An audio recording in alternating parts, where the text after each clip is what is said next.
ସାଙ୍ଗମାନେ ଆଜିକାଲି କ'ଣ ହେଲାଣି ଗାଁ ମାନଙ୍କରେ ରୋଷେଇଆ ଗ୍ରୁପ୍ ତାଙ୍କର ପିଲାଙ୍କୁ ଧରିକି ଆସେ, ଯେଉଁମାନେ କଟାକଟି ସବୁ କରିବେ, ବଟାବଟି କଟାକଟି ସବୁ ରେଡ଼ି କରିକି ଦେବେ, ଆଉ ଖନ୍ଦାଶାଳ ବି ସାହାଯ୍ୟ କରିବେ।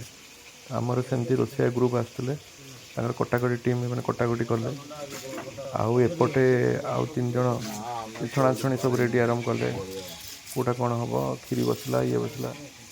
ଆଉ କଟାଟା କେମିତି ହେଉଛି ଦେଖ, ଏଇଟା ପନିର ପାଇଁ କ୍ୟାପ୍ସିକମ୍ କାଟୁଛନ୍ତି ବୋଧେ, ଆଉ ଚଟ ଚଟ ଚଟ ଚଟ କଟା ହେଉଛି ସାଇଜ୍, ଗୋଟେ ସାଇଜ୍।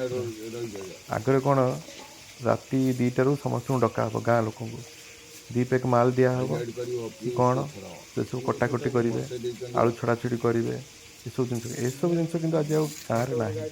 ଯିଏ ଯାହା ବାଟରେ ଶୋଇଲେ, ସକାଳୁ ଉଠିଲା ବେଳକୁ ଭୋଜି ରେଡ଼ି, ଖାଲି ଖନ୍ଦାଶଳରେ ଆସିକି ବସିକି ଦେଖି ଦେଖିକି ଯାଉଛନ୍ତି।